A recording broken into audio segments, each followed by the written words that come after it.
مسامعین الاسلام، السلام علیکم ورحمۃ اللہ تعالی وبرکاتہ۔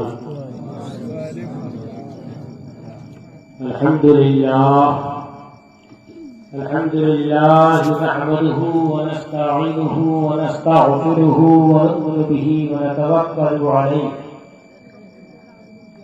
ونعوذ بالله من شرور أنفسنا ومن سيئات أعمالنا، من يهده الله فلا مضل له ومن يضلله فلا هادي له، ونشهد أن لا إله إلا الله وحده لا شريك له، ونشهد أن سيدنا ومولانا محمدا عبده ورسوله.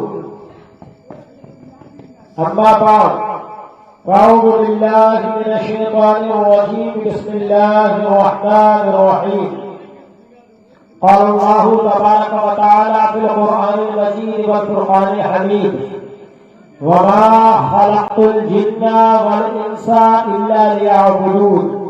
صدق الله مولانا العظيم، وبلغنا رسوله النبي الأمين المعين المكين الكريم، ونحن على ذلك لمن الشاهدين والشاكرين، والحمد لله رب العالمين.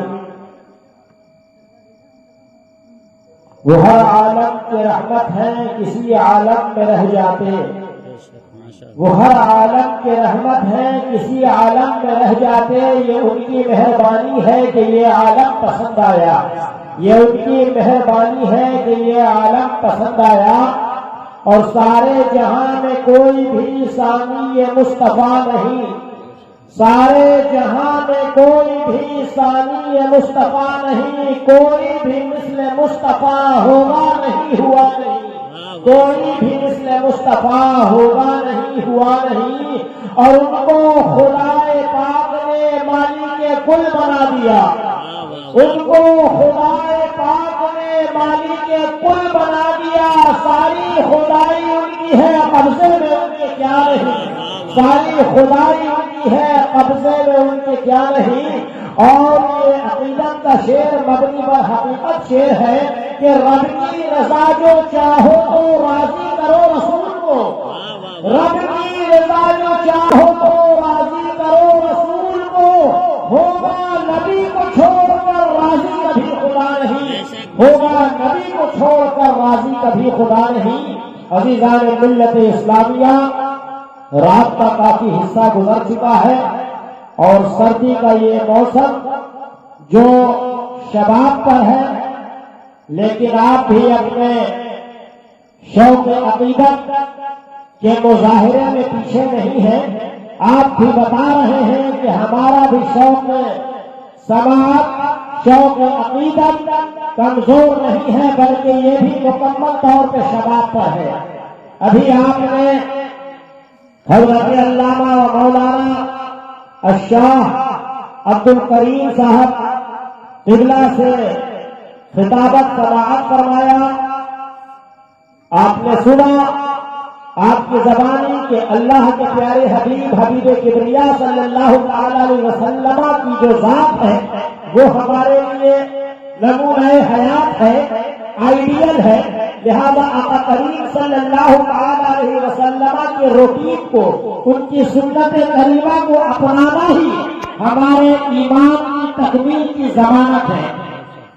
لہذا اسی خطابت کے تناظر میں ہم نے جو آیت کریمہ کا انتخاب فرمایا ہے کہ وما خلقت الجن والانس الا لیعبدون، اور اسی مقدس کتاب میں اللہ تبارک و تعالی نے فرمایا ہے کہ تم میں سے جو کوئی میری اطاعت کرنا چاہتا ہے وہ میرے محبوب کی اطاعت کرے.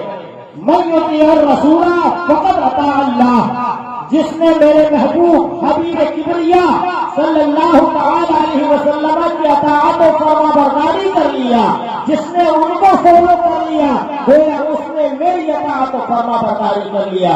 عزیزان ملت اسلامیہ، کیا شان ہے آقا کریم کی، کیا مقام ہے میرے رسول کا کہ خود اللہ تبارک و تعالی مہربان ہے اپنے محبوب پر اور ایسا چاہتا مانتا ہے کہ میرے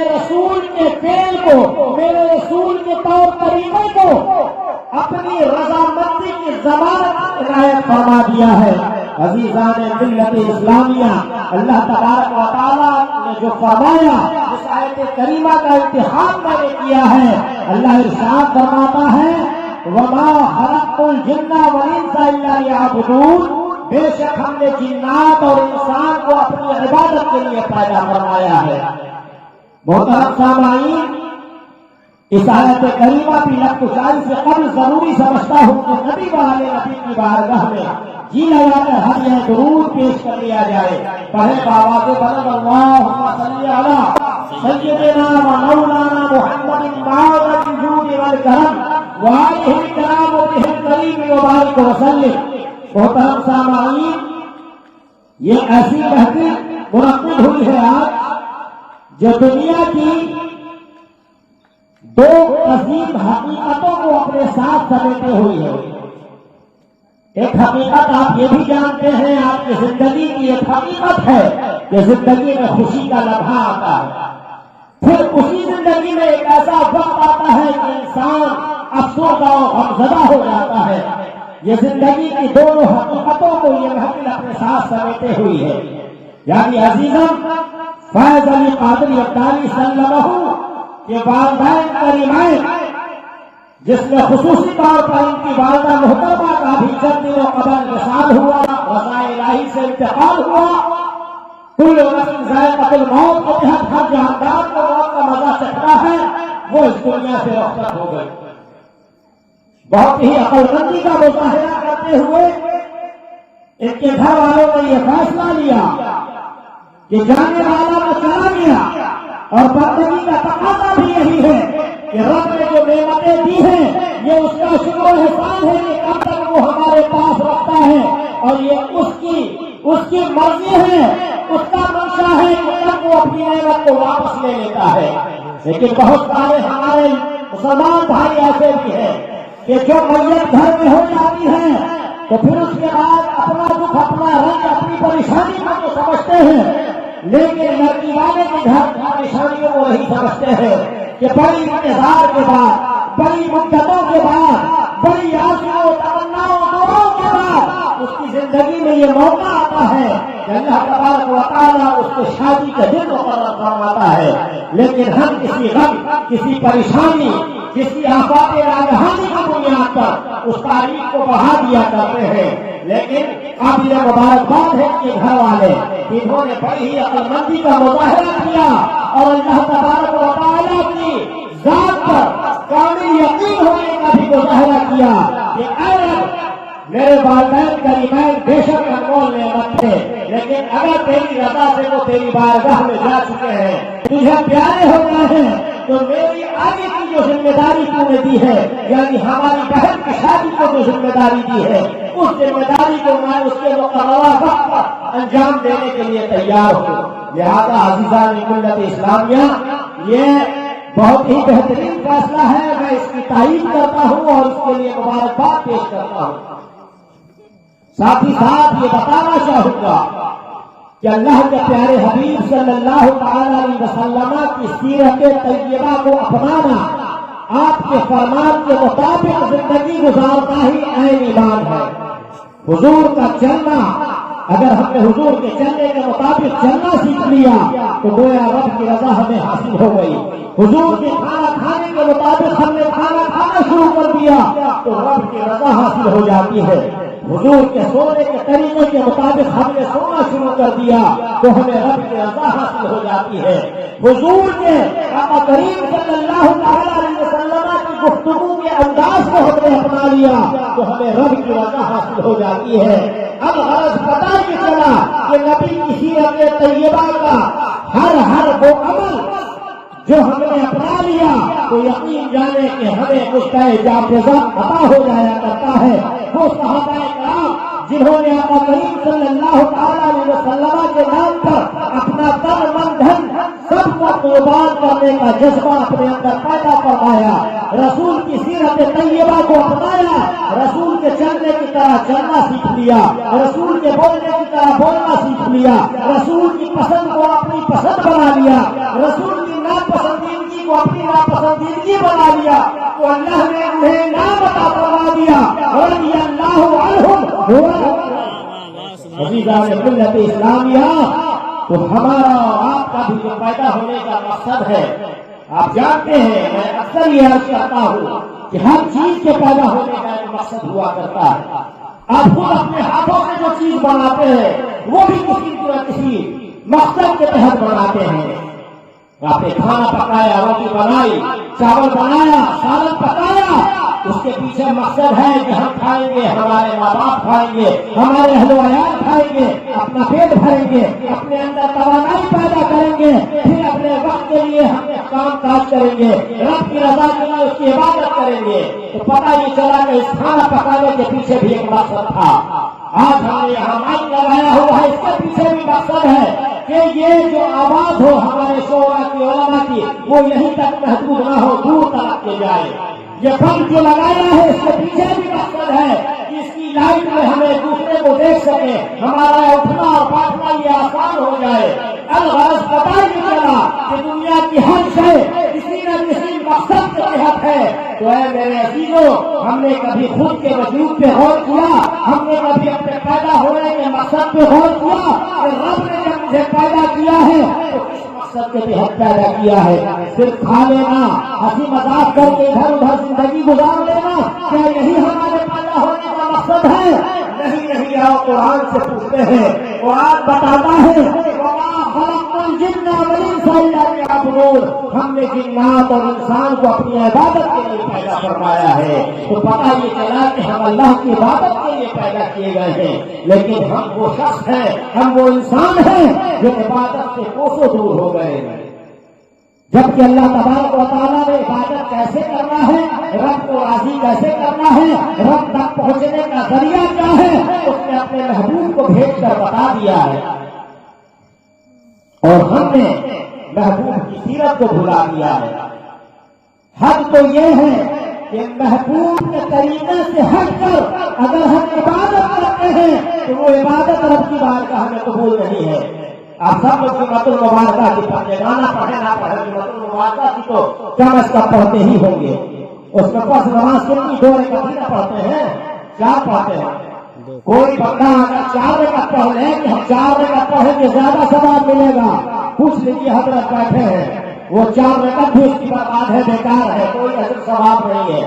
کیوں نہیں ہے؟ کیونکہ اس نے اللہ کے پیارے حبیب کبریاء کے طریقے سے ہٹ کر نماز پڑھی ہے۔ تو پتہ یہ چلا کہ جب حبیب کبریاء کے ہٹ کے، حبیب کبریاء کے طریقے سے ہٹ کے ہم عبادت کرتے ہیں تو وہ عبادت آپ کے قبول نہیں ہے۔ تو اگر حبیب کبریاء کے بتائے ہوئے طریقے سے ہٹ کر شادی بیاہ کریں گے، زندگی کے دیگر رسومات ادا کریں گے تو وہ کب قابل قبول ہوں گے۔